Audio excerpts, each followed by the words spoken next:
Yo guys, what is going on? It is Ryuga here. We're not going to be doing the gameplay today, but I know a few of you have asked me what my opinion on the killer tier list is as it stands, and so I'm going to give you my opinion on it. For those of you who don't know who I am, I'm a killer main. I've played pretty much killer, I've played Survivor, gotten them to rank 1 and all that jazz, but most of my hours are in killer. And I would say I got about 1,600 hours. And I enjoy killer pretty much, and I rotate between every single killer, so I don't play just one. I play all of them, so I have a pretty good basis on which I'm placing these. But yeah, this is based on no add-ons, nothing like that. It's just going to be default where I think these killers stand on the tier list. And yeah, let's just jump into it. So at the very end, we're going from bottom to top, worst to best. A lot of you already know this and saw this coming. Freddy is very bad. The reason he's so bad is because he can't immediately injure survivors. He has to put them into the dream state, which gives them, 7 to 8 seconds transition, and by then they're able to find a pallet, they're able to find a loop. Sometimes you can mind game with your little, snipping in and out of reality, but for the most part, he's very bad. With the rework, I'll tell you where I think he'll stand in the rework, but for the most part he's very bad. Adrenaline counters his ability at the end, so they can just rush a gen in your face and there's nothing you can do about it. So if you play Freddy, you kind of get a little bit depressed. But yeah, that's why he's at the bottom of the list. He's not that good. And the next killer I would place up there is Pig. I would consider Pig to be F tier because her power is so RNG reliant. She's overall just not a good killer because her traps, while they can be good and they can get you kills, for the most part they are very poorly designed. RNG, usually a survivor will get it off in the first try or the second time. They're not meant to kill, they're meant to delay the game, but in the long run, for the most part, they don't really help you, I would say. So other than that, her stealth is very poor. It's very slow speed. It's better to just run around the map rather than stealth. Some loops you can make use out of your power by, mind gaming with your dash attack, but other than that, it takes too long for you to lose your red stain and tear radius when you crouch. So you can't really use your power to sneak up on people like mid-chase and stuff like you can with Ghostface. So I just consider her a basic M1 killer. Occasionally you can have some good mind games with your dash, but against good survivors, it's not really going to work. So that's why I place her with Freddy. Other than her traps, which usually get taken off in the first 1 or 2 boxes, she's fairly useless. A very fun killer to play, but other than that, she has nothing really going for her. So next on the list, I would probably put, where is he? I would put Wraithy up there. He's good because, he can kind of sneak up on survivors, but at rank 1, they'll probably see you coming from a mile away. Without add-ons, he's pretty weak. With add-ons, he can be potentially very strong, but overall, survivors will be able to react to you very fast. They can get to a loop, and then once they know that you're playing Wraith, they will probably have their eyes looking for you, and if they see you, they'll already know where the closest loop is. So even if you get to them, uncloaking takes far too long for, you to get any kind of advantage. You can kind of mind game with cloak and uncloak sometimes, but for the most part, he's a pretty weak killer. He's fun to play, but against good survivors, he'll probably get, trashed. Other than that, there's not much to say about him. He's fun. He goes invisible. That's pretty much Wraith. So next on the list, I would put Leatherface. Leatherface is on, in my opinion, the same level as Wraith because he has an insta down. So that's kind of what puts him on the same level as Wraith. Wraith can sneak up on people, which gives him, the advantage. Leatherface can't sneak up on people. He has to go around M1ing. His power is overall very weak because he cannot use it very often in chases. Usually survivors, if they're very good, will know where the nearest window is, will know where the pallets are, and for the most part, you will not be able to get your chainsaw, and if you try to keep chainsawing at loops, they'll either fake, at the pallets, or, you'll just never catch them with your chainsaw if you're being stubborn and you don't want to M1. So overall, he's a very weak killer. If you can zone with him and push people into dead zones, he can be very good because of his chainsaw, but overall, I put him on the same level. Not much going for him, but he does have an insta down that you can use every now and then, and sometimes, it works very well. And the next in this tier list, I would put Trapper. Basic Trapper is pretty bad. He can trap a lot of loops, and if you're very good at your traps, you can possibly end chases pretty quickly. But for the most part, survivors know where trappers like to trap. They usually trap very strong loops, or they put it under the pallets, which are very obvious, in which the survivor will just leave the pallet and take an M1 and then loop you somewhere else. You don't start with enough traps, you know, it's very, like, what do you start with, one trap when you're basic trapper? So for the most part, he's very weak. I think they should buff him to start with almost all of his traps, in my opinion. But as he stands, he is a very weak killer. Nothing going for him. So yeah, D tier for trapper. Next on the list, I would probably put Michael Meyers. He has a very, very slow beginning of the game against good survivors. You know, my list is based off of good survivors. If you're curious, a lot of these killers perform differently, you know, at different ranks. But at rank 1, I believe Michael is a little better than these guys.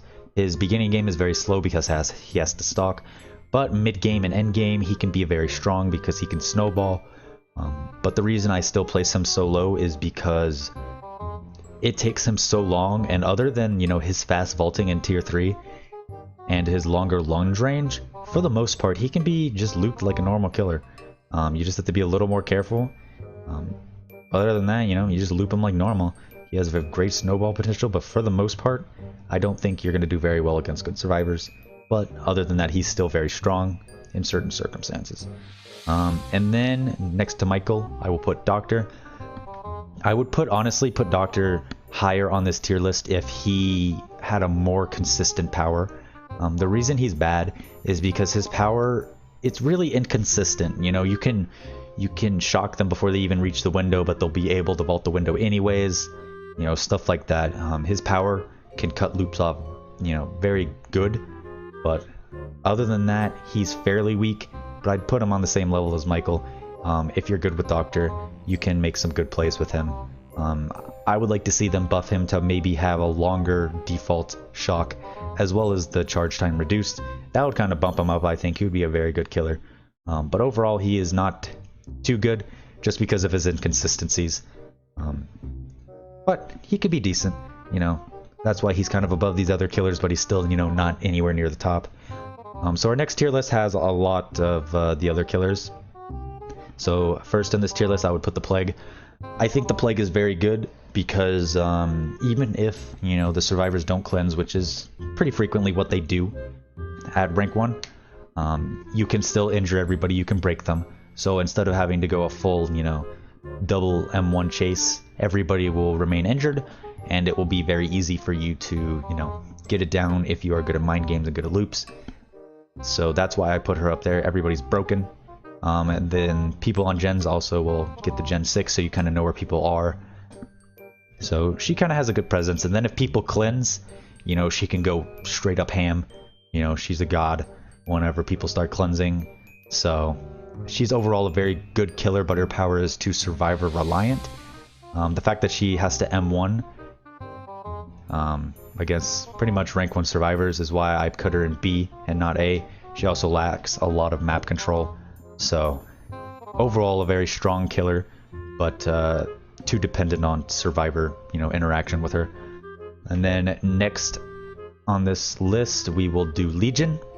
Legion is pretty much the same reason I put Plague there. He can chain frenzy all of his attacks. He can injure people very easily, and a lot of people don't heal against Legion. Certain builds can make Legion incredibly strong, but for the most part he has the power to injure everybody, and people normally don't heal, so he can sometimes snowball fast if people don't heal and you're good at mind gaming. Pretty much the same as Plague. I'd say he's a little weaker than Plague, but overall I think he's a really solid killer. You just have to play him very well. And then next on this is Huntress. Huntress overall, with her buff to the Lullaby, she is a very strong killer, but due to her 110 movement speed, she has to stay in this tier. I think that good survivors can juke her hatchets. You have to be very patient when you're playing Huntress. Most of the time when you're going against rank 1s as survivor or as Huntress, they won't give you a lot of opportunity to throw your hatchets.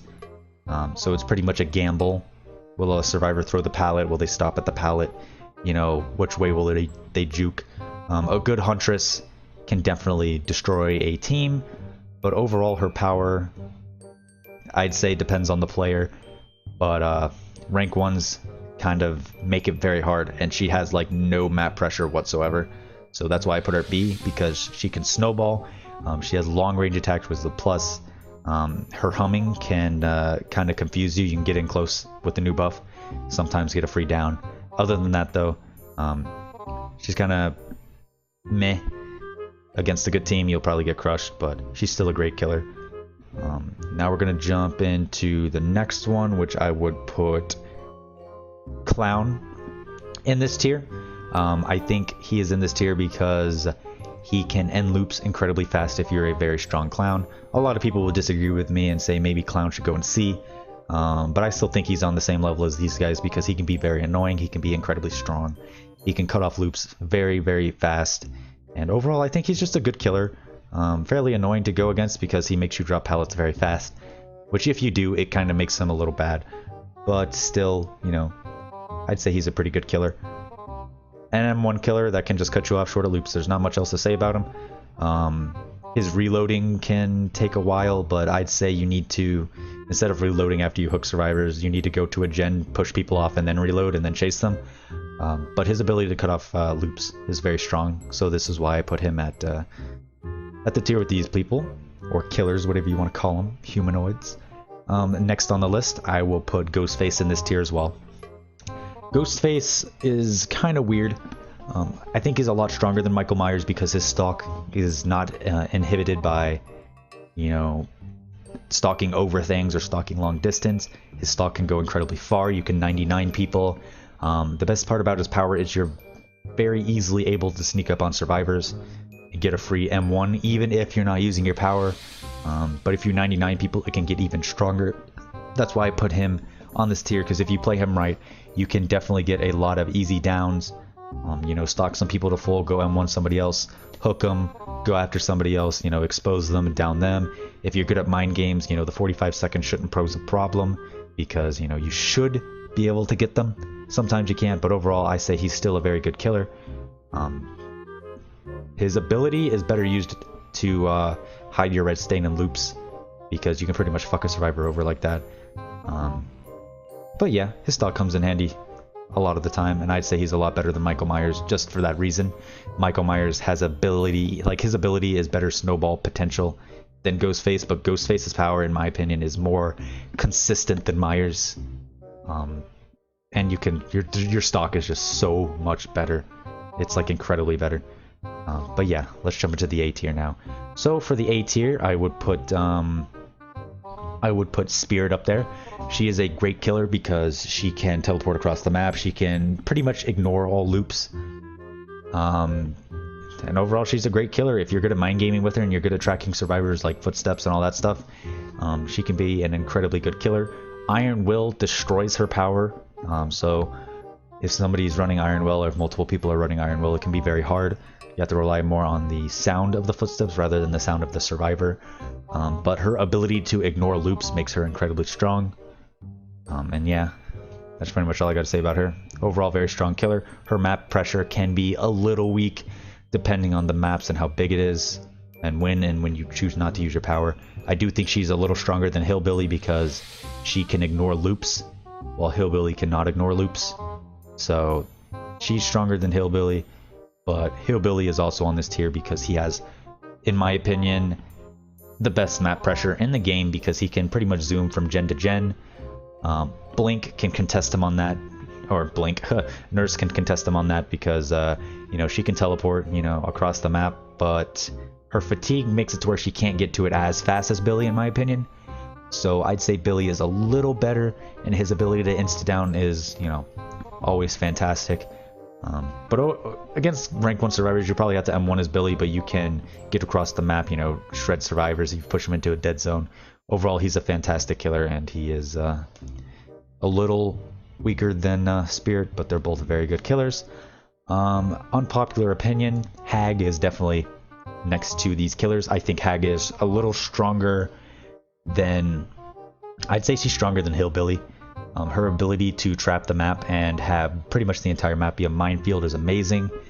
I even would consider putting Hag in S tier if Flashlights and Urban Evasion did not completely destroy her power. She is a very, very good killer. A lot of people play her wrong. You're not supposed to chase people with Hag. You're supposed to trap the entire map. You're supposed to trap gens.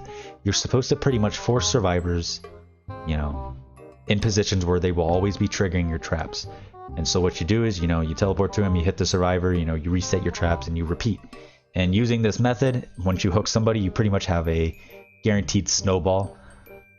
Because you can, you know, either teleport to the hook and go after the other survivor, and then frequently that other survivor will run into another trap. But if that flashlight is on the team, it will pretty much destroy her. But I think she is a very, very, very strong killer, and this is why I put her in this tier. If flashlights and urban evasion did not destroy her power, I think I would put her in the same tier as Nurse, just because Hag can pretty much teleport anywhere she wants if a survivor is triggering her traps. And overall, I think she has a great map presence, especially in smaller maps. And then for S tier, you know, I know none of you are surprised, we are doing Nursey Poo. So, Nurse, you guys pretty much know, she has great slugging potential, she has great map control, she can down survivors incredibly fast, she has the ability to completely ignore loops, 100% ignore loops, because she can just teleport through them. And overall, she is the strongest killer in Dead by Daylight. She pretty much ignores all survivor mechanics and just completely, you know, buttfucks your team if she is a good nurse. The only thing to counter a nurse you can do is gen rush as fast as humanly possible. That is the only way. She is just too strong. But yeah, hey, there's my killer list for you guys. I think this represents how I kind of feel about them. A lot of people probably won't agree with like Hag or maybe Clown being here, but overall I think it's a very good, you know, a very good list of, you know, how well they'll do at rank 1. For the Freddy rework, I believe when he gets reworked, I think he might go in this B tier, depending on what they do with like his patch. Like when they actually introduce him, what they change about his power. I really hope they make Dream Palace default, but overall his pools on the ground are weak, but his map presence with his teleport is very, very strong. So I'd either put him right here. I think if they nerf him a little bit, he might go down here, or if they buff him, there's a chance he could move to A tier. But for now, I'd say reworked Freddy is right here. Current Freddy is down at the bottom. But yeah, those are my opinions about the killer tier list. I hope you guys enjoyed it.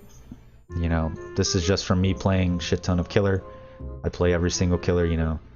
If you guys have differing opinions, just let me know what you disagree with, why you disagree with it, you know. I'd be willing to debate with you guys, but overall, you know, I feel like this is where they belong. But don't get me wrong, every single killer you're able to 4K with, every single killer is viable at red ranks. You know, it just depends on how you play the match. Sometimes it can rely on RNG.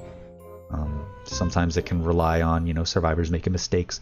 But other than that, you know, all the killers have a good chance of getting a 4K if you play well. But I hope you guys enjoyed the video. I'll try to put out a, maybe I'll stream tomorrow, I don't know, we'll see what happens. But I'll see you guys in the next video, and I'll also see you guys in the fog. I appreciate you guys watching, and just make sure you guys let me know what your opinions are about this. And yeah, I appreciate you guys, and I will see you guys later.